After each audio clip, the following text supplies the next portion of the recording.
Good day, everyone. I am Abigail B. Curativo, and I will be the first reporter for the topic of project monitoring and information system. And at the end of this chapter, the learner will able to define monitoring additional activities that should be part of monitoring functions, identify the key factors that need to be considered when setting up a monitoring system, list some factor that would be difficult to monitor, describe routines, reports, and some problems with them, discuss what are the primary difficulties experienced in the design of project reports, describe the variances of an earned value charts and explain their significance. The planning, monitoring, controlling cycle is an essential process in project management that ensures their projects stay on track in time within the budgets. So it involves three continuous steps. First, we have planning. Planning is a stage where the project's goals are identified and the necessary steps, timelines, and resources are arranged in advance to guide the work systematically. Planning is setting objectives, define tasks, creating schedules, estimating costs before starting the objectives. Next is the monitoring. Monitoring is an ongoing process of observing project activities and tracking progress to determine whether the work is proceeding according to established plan. So monitoring is checking progress regularly to see the project follows the plan. Next is controlling. Controlling involves reviewing results, identifying any gaps between actual performance and planned performance, and applying adjustments to keep the project on the intended path. So, controlling is taking corrective actions and something goes wrong to bring the project back on track. This cycle repeats throughout the project. It's called closed loop system because after controlling new information feedback into the planning practices for updates and improvements. So here are some situations of firm. We have major constructions projects. So here is the manager relied on experience instead of proper planning, so um they skip the important steps like risk assessment, detailed scheduling, um cost estimations, and communication plans. Because of this unexpected issue came up, the materials may have been cost more, the worker may have been delayed, and also the tasks were not properly sequenced. So the result, the project became more expensive and took longer to finish. So next is we have a large industrial equipment supplier. So in here, a company failed to adjust their proper planning and monitoring system for the bigger and complex projects. So they underestimate the scope on how big the project really was, the risk involved, and time and resources needed. Since their old system were not designed for the level of complexity, things went wrong, delay, higher cost, and client dissatisfaction. So next, a computer store won a competitive.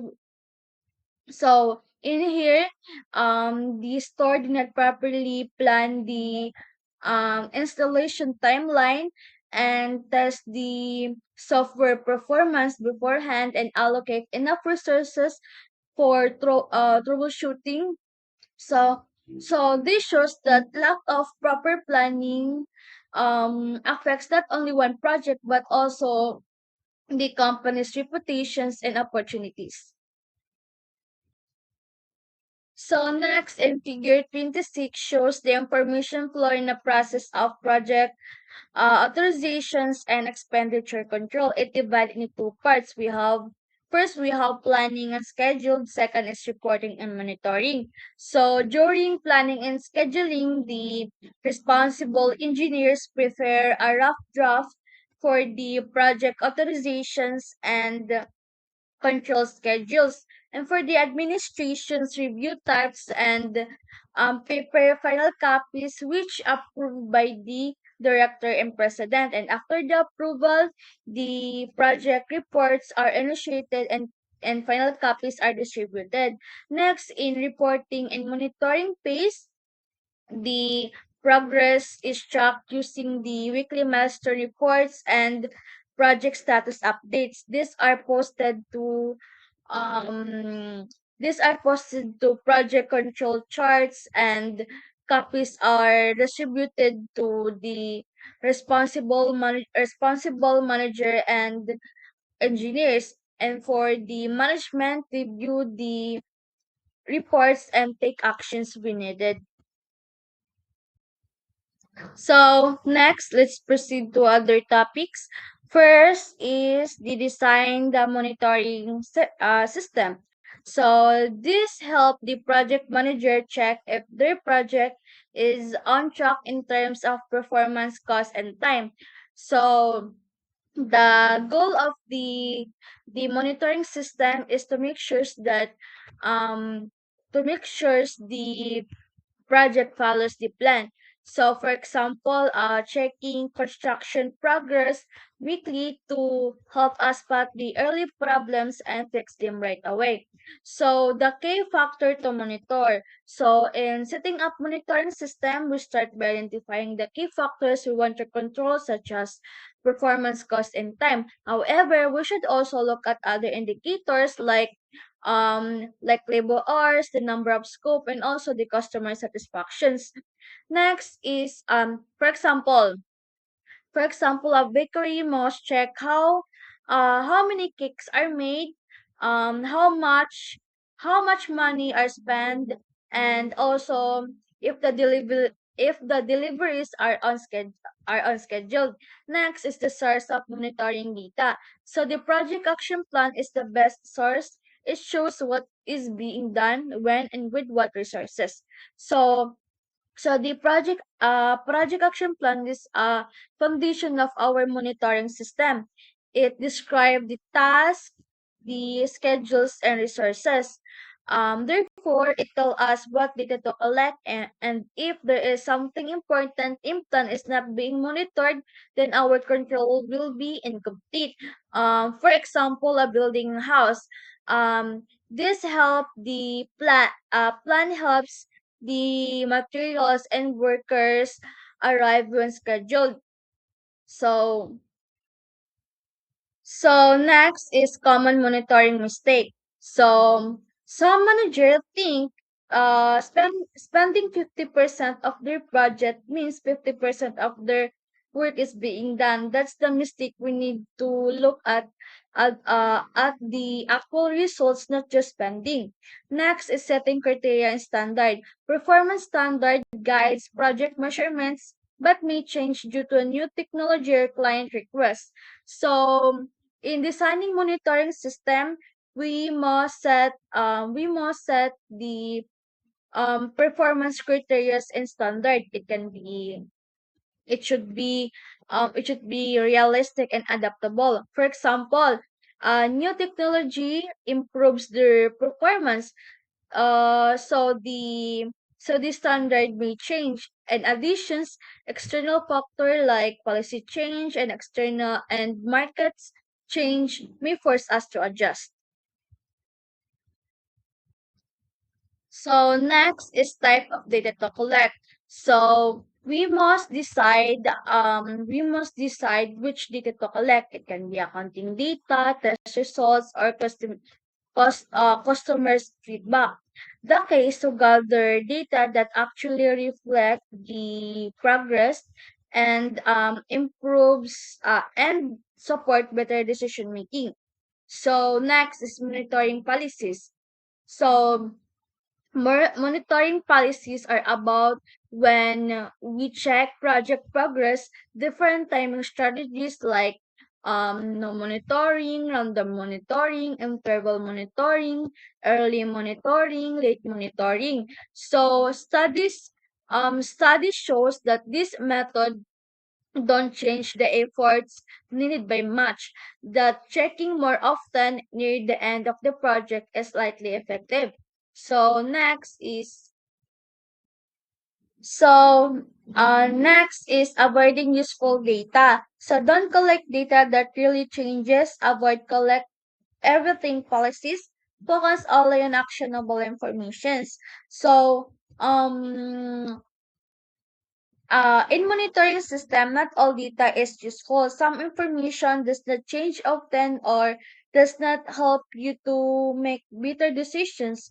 So collecting too much data is a waste of time, um, slow down the team and create confusions. Instead, focus only data that help you to make an actions, spot the early problems, and improve performance. So next is step in designing and monitoring. So to design a good monitoring system, we must set goals, choose the right data, and use tools like checklists and charts. So for example, a school project uses the checklist and progress charts to track the to track the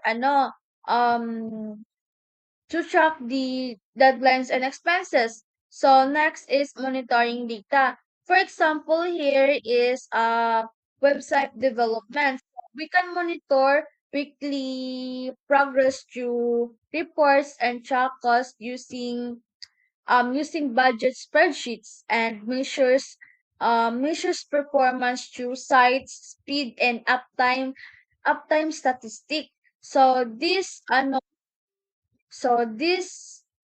ensures that all aspects of the performance, cost, and times are under control. Given that there is a knowledge on what data must be collected, now let's jump to the next question on how do we collect this information and what do mo sunod na ka how to collect the data.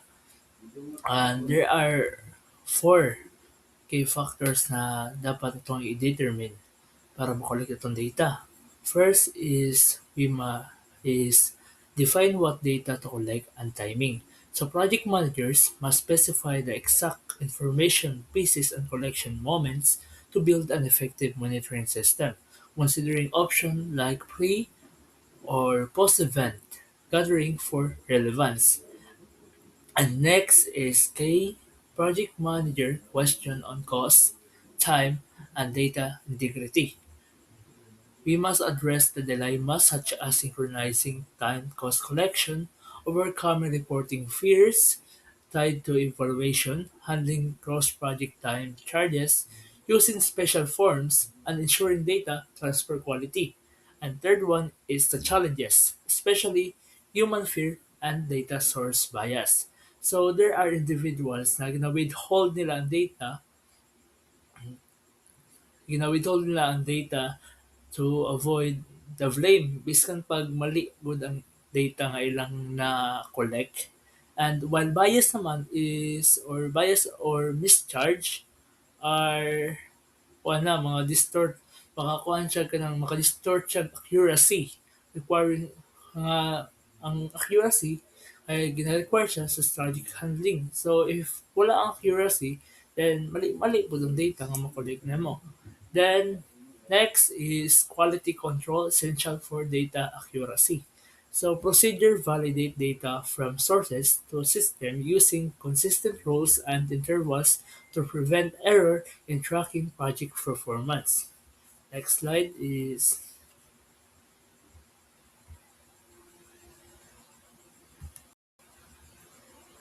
the types of data collected. So there are five types of data to be collected. First is frequency counts. So these are the event tallies, complaints, and delay. So simple counts of occurrence like late report, accident, or bugs reported as event per time unit or percentage of standard, though underreporting is common for negative. And second is raw numbers.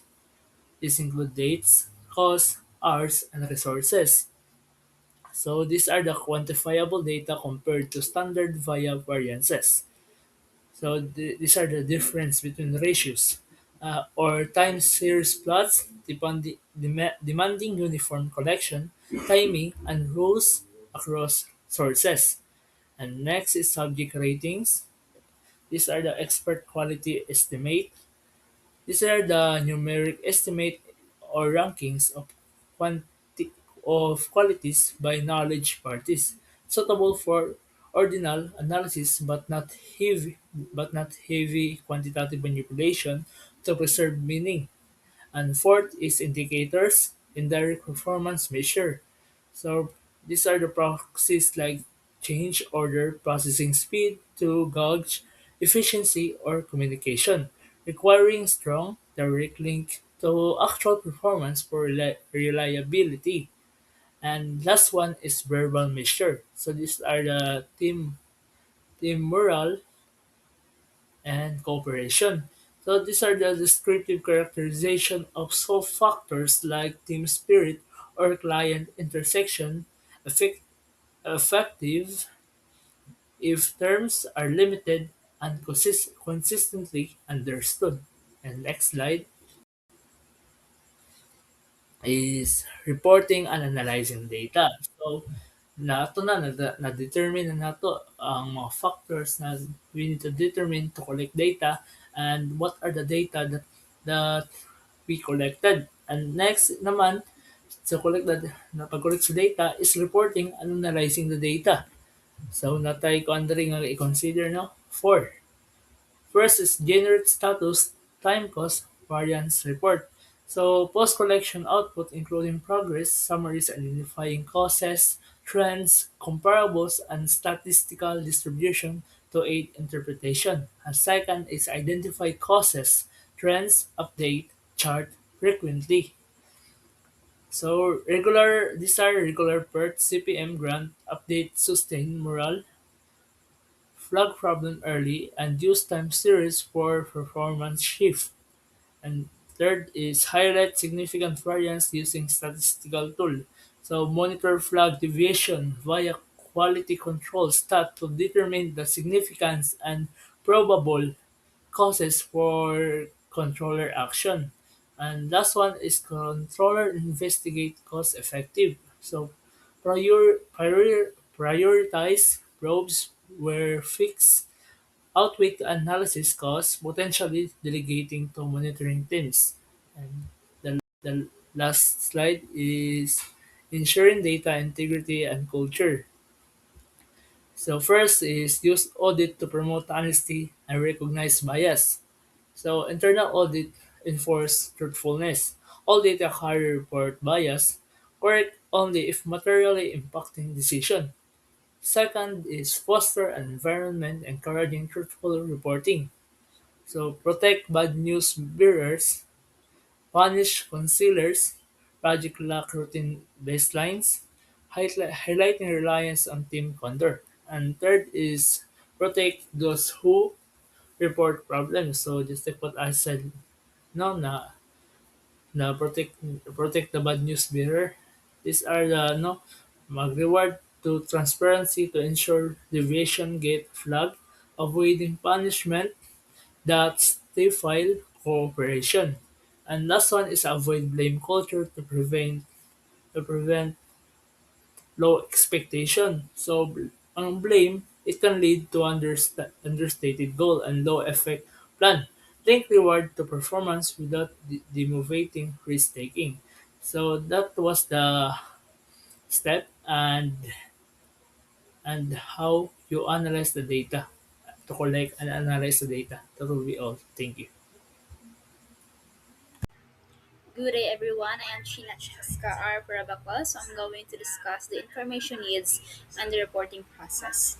So, an information need arises when a person or organization realizes there is a gap in their knowledge that must be filled to make a decision, solve a problem, or carry out a task effectively.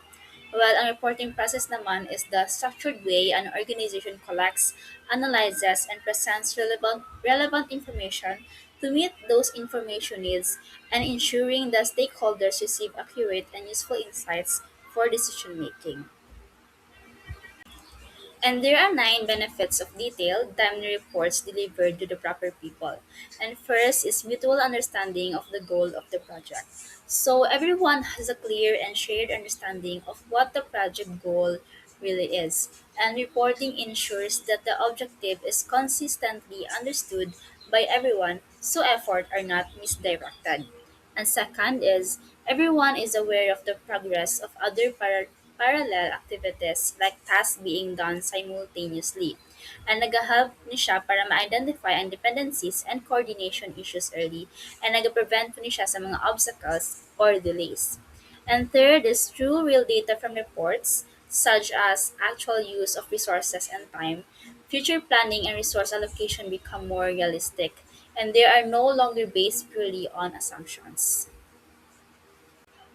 So fourth, each team member understands how their individual tasks connect to the overall projects, and this provides context and strengthens their sense of purpose and accountability.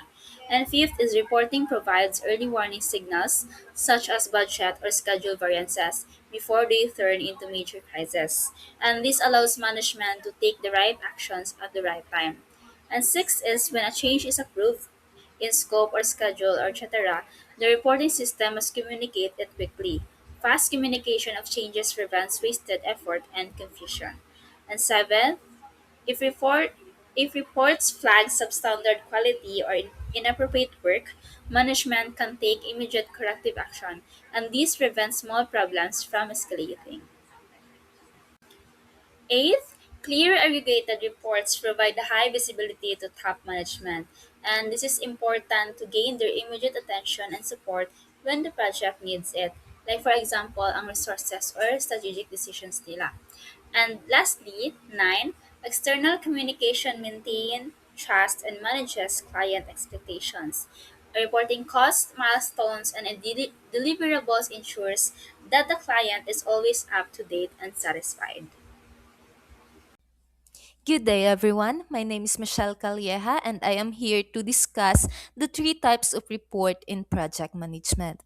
Reports are crucial in project management for tracking progress, communicating the status of the project to its stakeholders, and as well as it helps make informed decision, manage risk, and optimize resource allocation that gives insight to keep the projects on track and aligned with its goals. With this, we have three types of reports in project management. The number one is the routine reports. As stated in the PPT, these reports are issued regularly.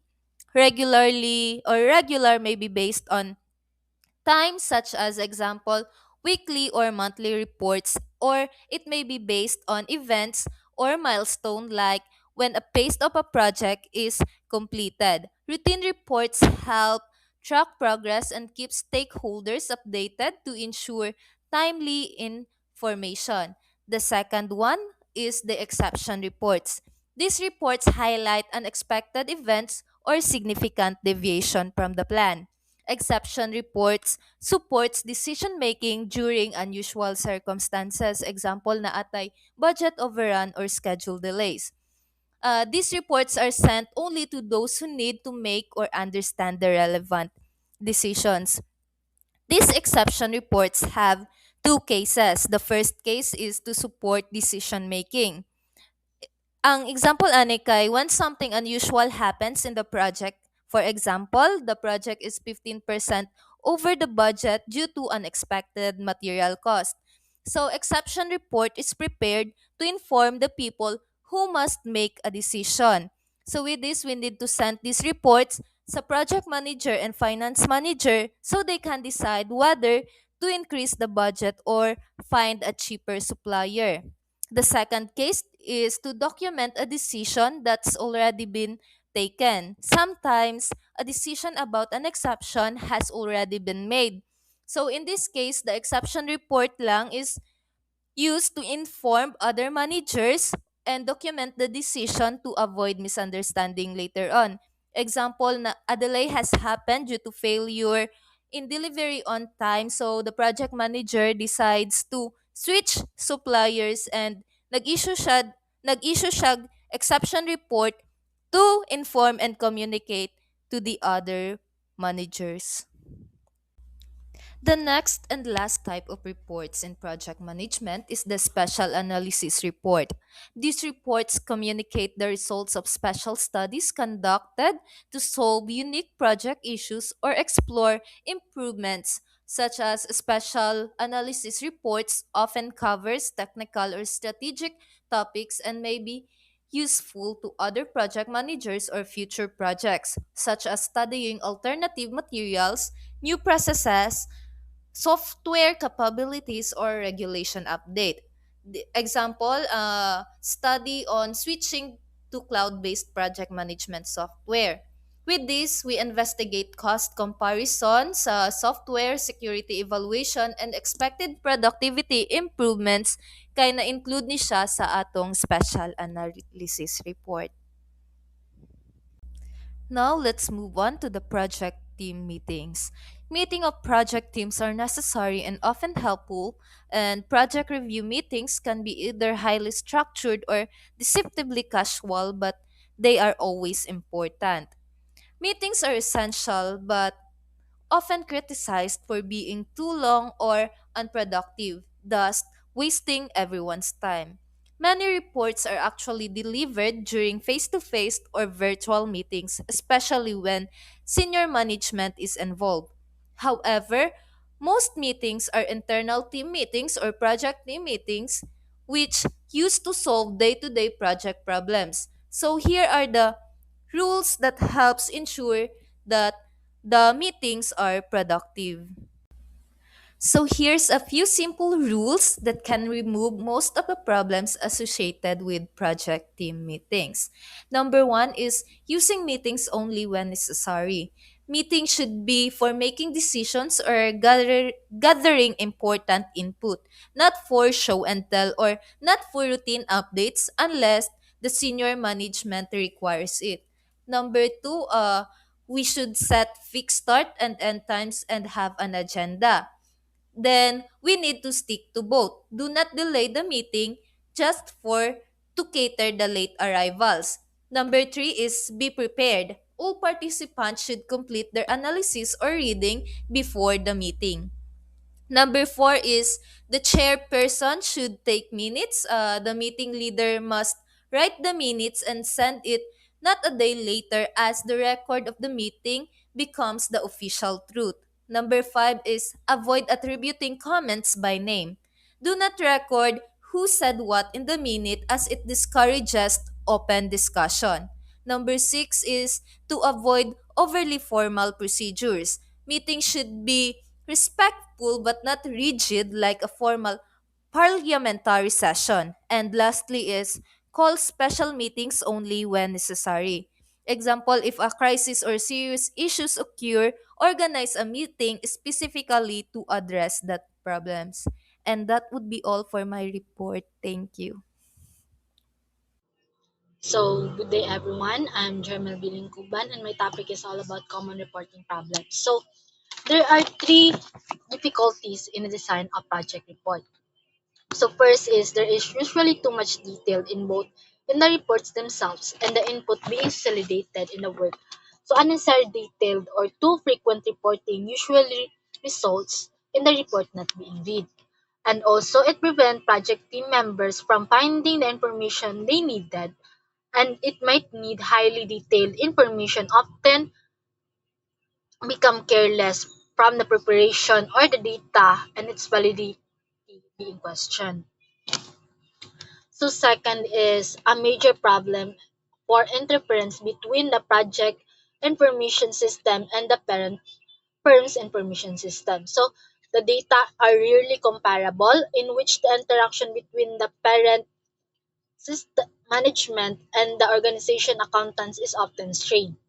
So the parent organization information system must serve as the definitional prototype for the project information system. So it affects means that the parent accounting or engineering or even the finance personnel and production information system has used based on which project information system was built. So different types of report must be constructed for the managing project, but they can build by using standard data from the most part. For the number three, the problem concerns a poor correspondence between planning and the monitoring system. So monitoring system is not tracking information directly related to the project plans and control this being meaningless. So it happens when the firm's existing information system is used for monitoring without modifications specifically designed for project management. So tracking the project management is or the project is become essential. But using it in other project it become unnecessary. So why do I said that? So I have an example. An existing cost of tracking system oriented to a shop operation would be inappropriate for project with a major activities in the area of research and development. So, di ba? If ang if the tracking is system is used in research and development, what is its purpose? So it must be the tracking system must be precise or directly related towards the project management.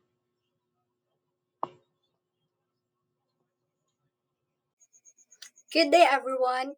My name is Danica C. Laurnal, and let's move on to my discussion, which is the earned value analysis. Earned value analysis is a project management method used to monitor and evaluate how well a project is performing. So, it is monitoring of performance for the horizon data or the purpose and objective of the project. Earned value analysis combines what was planned, what has actually been accomplished, and what it costs to accomplish it. And one way of measuring overall performance is by using an aggregate performance measure called earned value. Earned value represents the value of work actually completed at a given point of in time. So overall, earned value analysis answers the question, are we really getting the right amount of work done for the time and money we've spent for the project? And are we ahead or behind schedule or overspending or underspending? Okay, the earned value chart and calculations. Comparing actual spending to the budget alone is not enough because it fails to take into account the amount of work accomplished relative to the cost incurred. And earned value solves this by measuring the value of work done. So to solve earned value is equals to percent completion times planned cost for the task. And to be accurate, take note that percent completion must be assessed task by task and not for the whole project at once because each task progresses differently.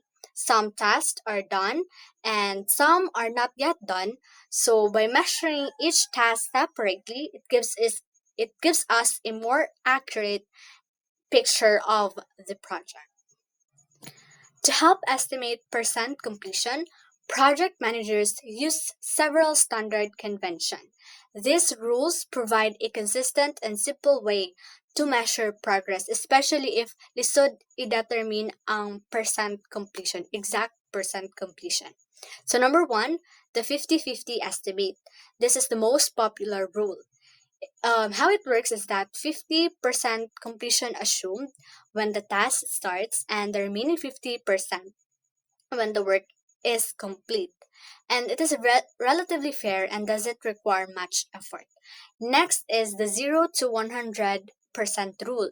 It is highly conservative rule because 0% completion assumed if the task is not finished. Even if in progress siya, even if nakasugod na, 0% gyapon siya. There are siya mo 100% if nahuman or na-complete na ang isa ka task or ang task itself. And the third one is the critical input use.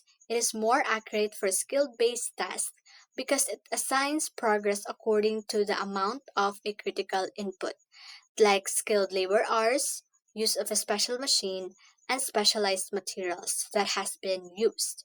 And lastly, the proportionality rule. This means that the value of work earned should match how much of the work is completed. And it is very commonly used rule. And to calculate the progress, it is actual time or cost spent to date over the total scheduled time or cost. So this also makes cost and schedule um, comparisons more accurate. So there are several variances shown in the earned value chart, and they follow two main guidelines. First is a negative variance is bad, so it indicates a problem. Second is the cost and schedule variances are calculated as earned value or EV minus something else. So I will further discuss this in the next slide. There are three key variants, and the first variance is the cost variance. Cost variance is equals to budgeted cost of work performed or the earned value minus actual cost of work performed. If we have a negative cost variance, it indicates a problem. It is now labeled as bad. It indicates a problem, and that problem is we are over budget. The second variance is the schedule variance. Schedule variance is equals to budgeted cost of work performed minus budgeted cost of work scheduled to be performed. And if we have a negative schedule variance, this is also labeled as bad, and it also indicates a problem. And that problem is that we are behind schedule. And lastly, we have time variance. Time variance is equals to scheduled time for work performed minus actual time work performed. And having a negative time variance, it again indicates or it is labeled as bad and it indicates a problem. And that problem is time delay. So variances are also often expressed as ratios. It is called performance indexes. So instead of showing the difference, the ratios show how efficiently the project is performing across different projects. So in cost variance, it is now cost performance index, which is equals to the budgeted cost work performed over the actual cost work performed. And scheduled variance is also now scheduled performance index, which is equals to the budgeted cost work performed over budgeted cost work scheduled to be performed. And lastly, for the time variance, it is now time performance index, which is equals to the scheduled time work performed and the actual over the actual time work performed. So cost and schedule variances are very commonly used. Let's take an example in the book. Assume that operations on a work package were expected to cost 1,500 to complete the package. They were originally scheduled to have been finished today. At this point, however, we have actually expended 1,350 and estimate has completed two-thirds of the work. What are the cost and schedule variances?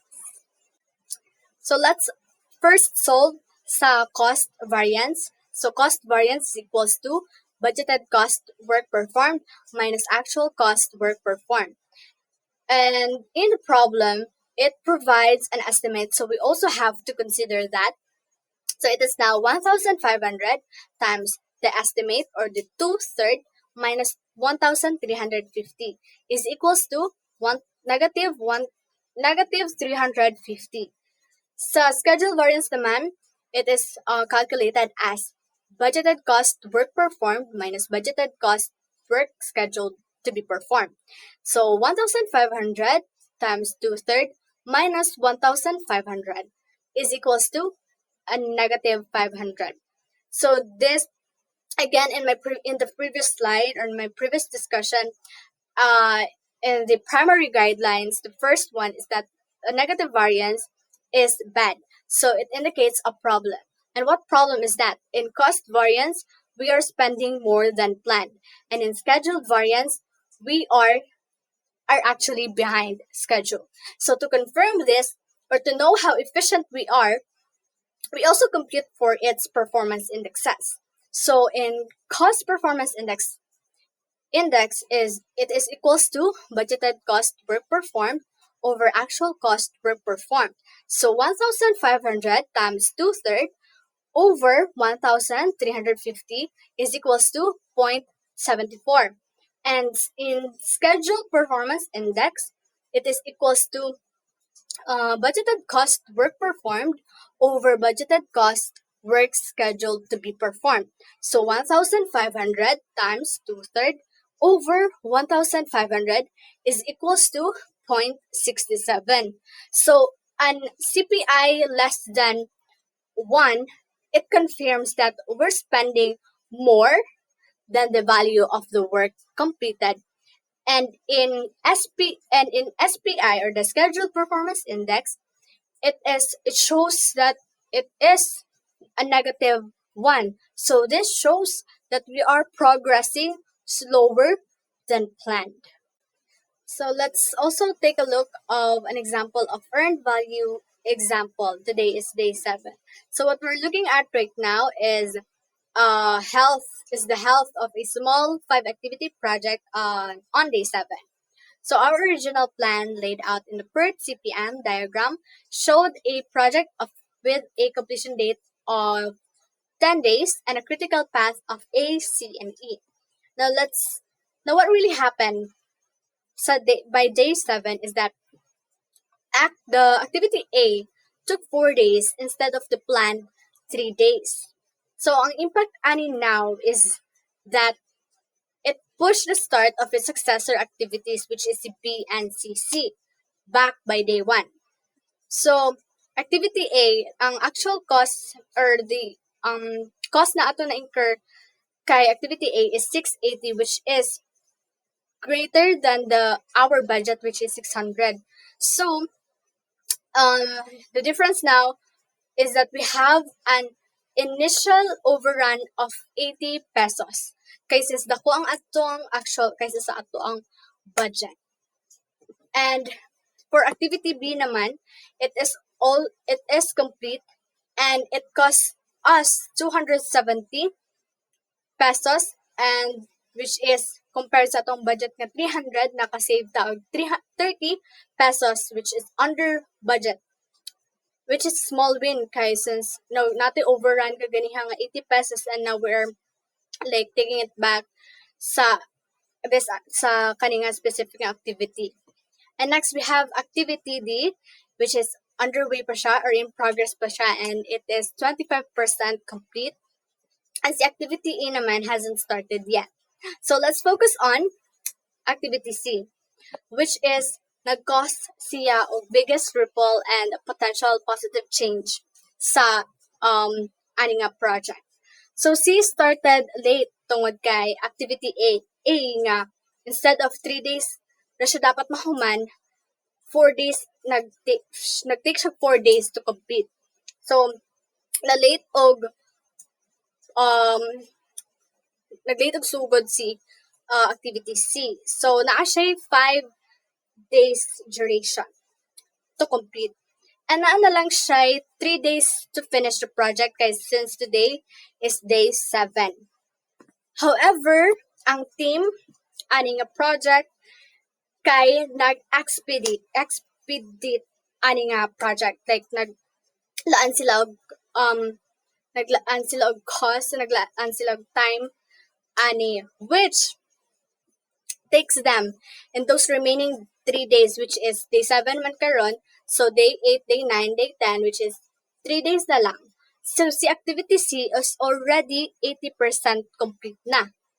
So if maintaining a pace, sa activity C can be finished tomorrow or on day 8. So which can potentially get the entire project back in schedule for its original completion, which is 10 days. So in terms of cost naman, naatay initial overrun nga 80 pesos kay activity A, and naatay underrun nga 30 pesos kay activity B. And now, which is naay chance nga pwede sila ma-back on track sa ilahang project scheduled time. So project manager now is aggressively trying to cut costs sa mga remaining activities to offset sa initial overrun nga 80 pesos. And for the last slide for my report, which is the cost or schedule control system criteria, the set of project action plan or the project master plan must be kept up to date. Differences between work schedule and work plan can develop from several different causes, which happens kay activity A. So these causes are official change orders, informal changes in methods, changes in what tasks must be done, changes in costs, changing in accounting methods, and changes in the mix of resources. So if the plan is not altered in order to reflect such changes, then comparisons between plan and actual are not meaningful. So to keep the project on track, the plan must always be updated. Things often change, like what I've said on those causes, causes, different causes. And if we don't update the plan, then comparing what we planned to what we actually did doesn't make sense. In short, for our reports and numbers to be useful, the plan has to match reality. So, in conclusion, cost and schedule control help us understand the real status of a project. By using earned value measures, keeping the project plan updated, and applying those estimates, we can clearly see whether the project is over budget or behind schedule. So these tools ensure that project performance is measured accurately and fairly, allowing managers to make better decisions and take corrective actions on time. Thank you. Once again, hello everyone, I'm Jermeline Kumban. For the Computerized Project Management Information System or PMIS, real projects are often extremely large with hundreds of tasks and thousands of work units. So how does the management handle those tasks? They use diagramming, scheduling, and tracking. All this become the job of a computer. By creating computerized PMIS, one of the earlier business application for computers, it became the focus on simple scheduling packages, but it extended to include costs, earned values, variance management reports, and so on. And for the number two, earlier packages are run large expensive mainframe computers. Thus, not only larger firms had access to them.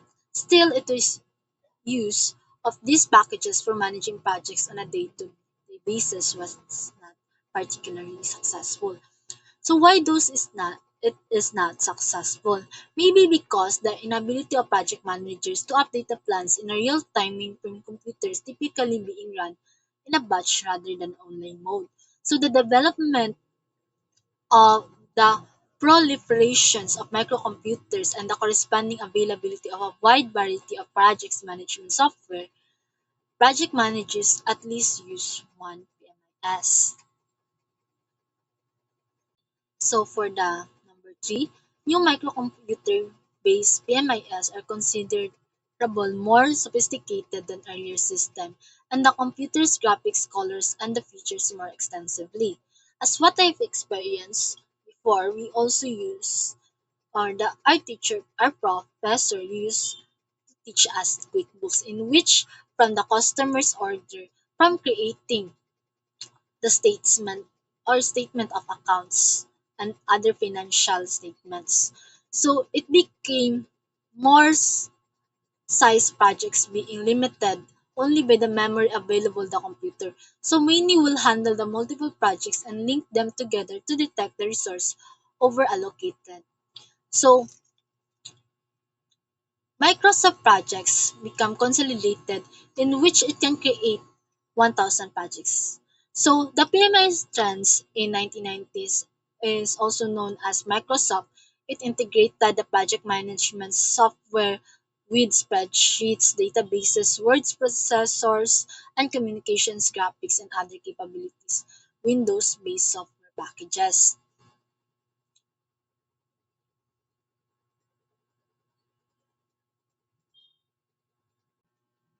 So the Microsoft developed a project in which we call Development of a Microsoft Projects or MSP towards the year of 2002. So the Primavera Planner plus the powerful software system was accompanied the development of the desktop computers with memory, power, and speed undreamed of a few years, in which we use right in our laptops, computers, and even in the business. That's all for my report. Thank you. Good day, everyone. I'm Crisel Espadilla, and now let's proceed to my topic, which is the current software. So, current software, it is the rapid growth of project management software in the 1990s with hundreds of available packages ranging from low cost to more expensive systems.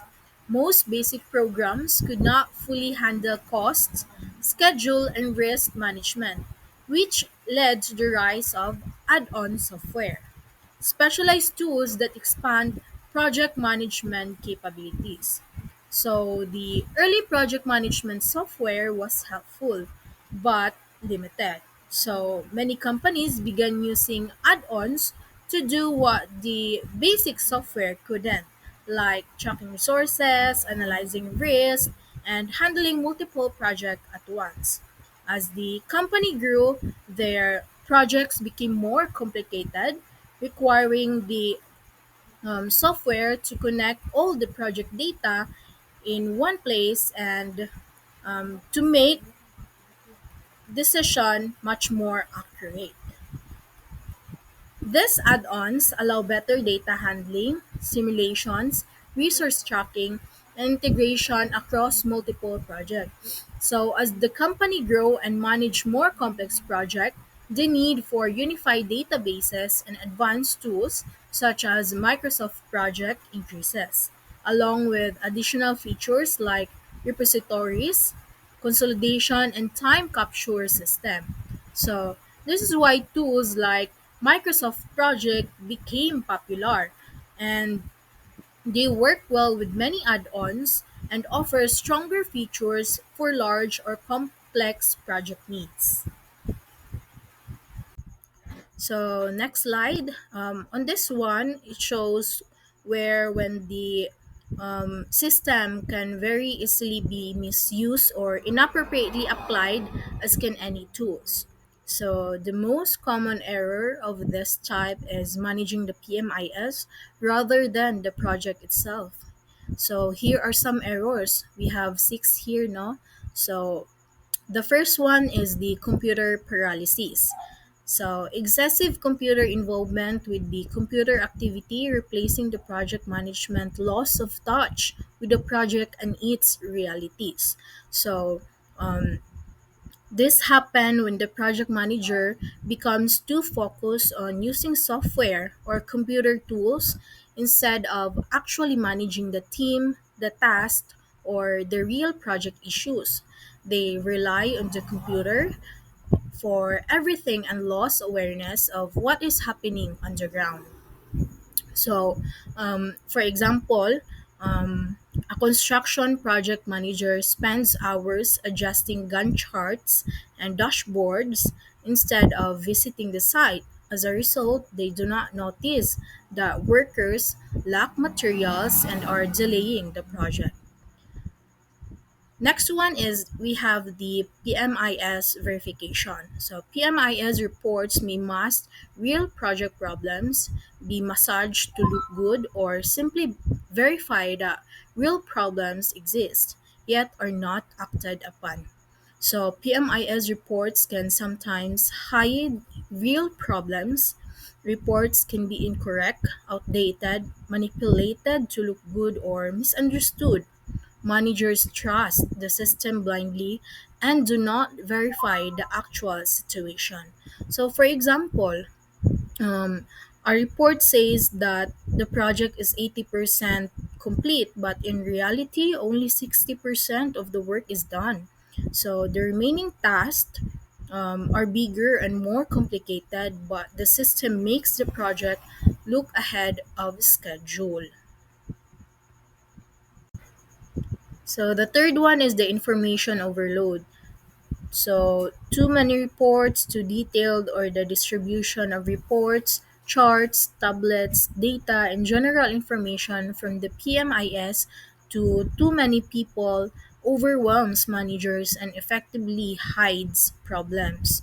So when the PMIS generates too many reports, too much data, or too detailed information, managers get overwhelmed. No, so important issues get buried in the flood of information. So, for example, a project team receives 25 pages of daily reports.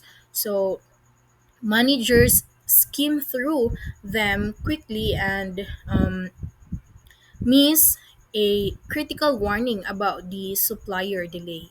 So the fourth one is the project isolation. So the PMIS reports replace useful and frequent communication between the project manager and the top management, or even between the PM and the project team. So it is because the PMIS provides reports. The project manager may stop having regular communication with the team or top management. So, reporting replaces real conversations, leading to misunderstanding or lack of collaboration. So, for example naman here is the project manager stops meeting with team leader and relies only on weekly PMIS reports.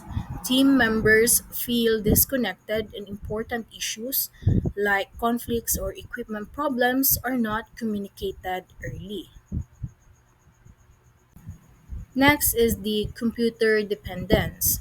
PM or top management wait for the computer reports or result to react to problems rather than being proactive and avoiding problems in the first place. So, um, managers wait the PMIS generated results or alerts before taking action instead of being proactive. They only react after the system shows problem and often too late. So for example here is a manager waits for the PMIS to show that a task is delayed before taking to the team, but the team already knew a week earlier than the supplier was having issues. Action could have been taken sooner. So, and the last one is the PMIS misdirection. So, due to unequal coverage of the PMIS, certain projects sub-areas are over-managed and other areas receive inadequate attention. Symptoms of problems are monitored and managed, budget overruns, schedule slippage, rather than the problems themselves. So, because the PMIS may provide um, more information about some parts of the projects than others. So the manager might focus too much on those areas and ignore others. So the system highlights symptoms like cost overruns but not the root causes. So, for example, here is the PMIS tracks budget and schedule very well. So the manager focuses heavily on this. So, and however, it does not track quality issues closely. As a result, quality problems grow unnoticed and until customer complain. So, yeah, and in conclusion, while the project management software and PMIS have evolved significantly from simple, um, limited tools to powerful system that centralizes data, improve collaboration, and support decision making, their true value depends on how they are they are used without sound judgment and active management. PMIS can lead to information overload, misplaced focus, or even masked real project, and underscoring that software should enhance, not to replace. So, kung ang isa ka company or project manager wants to pick software for managing projects, they shouldn't just grab the first tool they see. Instead, they should check reviews, user surveys, and feedback from experienced project managers. Those sources show what features are most important. So number one is the friendliness. The software should be easy for beginners to understand. This include this includes clear manuals, helpful screens, tutorials, easy to read menus, and simple editing. For companies, it's also important that the software provider offers a proper training program with trainers who actually understand project management. And second is the schedule. Scheduling features. This is crucial. The software must have Gantt charts, based automatic updates of time, cost, and resources when the schedule changes. It displays for easy start, schedule start, slack, or float, latest finish, planned finish, actual finish, and ability to show PERT or CPM network diagrams, ability to set time units from minutes to months. Basically, the software should handle all types of scheduling needs. And number three is the calendars. So the system should let you set working days, non-working days, holidays, and this schedule be customizable for each resources like person, machine, and team or and etc. Number four is the budgets. So the software should allow budgeting for planning, monitoring, controlling cost, and ideally it should connect easily to spreadsheets program like Excel. Number five is the reports.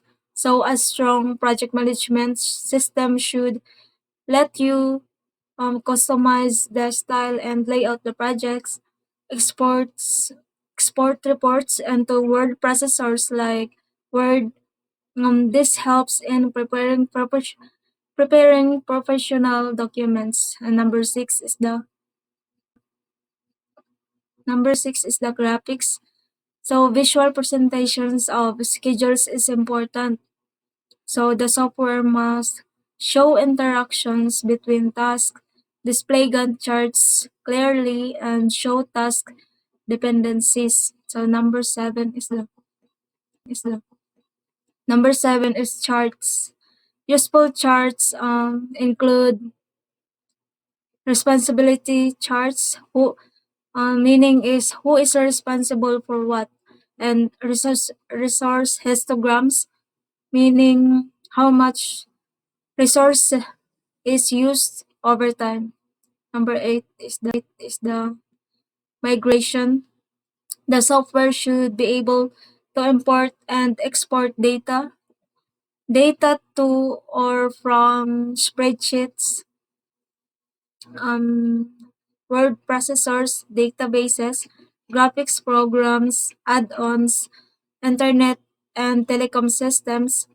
This is, this ensures smooth sharing and updating of information. And number nine is the consolidation. If a company has multiple projects, the software must combine all projects into one database, show total resource usage, detect resource conflicts, and recalculate schedules when new data is added. This is important for organizations managing many projects at the same time. So So, when evaluating a project management information system, the buyer should look at six main internal capabilities. capabilities. Number one is the project planning, scheduling. It means scheduling, task creation, and timeliness. And second is the resource management, assigning people, equipment, and costs. Number three is the risk management, means identifying and handling project risk. And number four is the tracking or monitoring, means checking status and project progress. And number five is the report generation, creating charts, summaries, and dashboards. And number six is the decision aiding, tools that help users choose the best actions. So don't just look at features, look at fit. The best software is the one that matches your people, your workflow, and your goals. That's all. Thank you.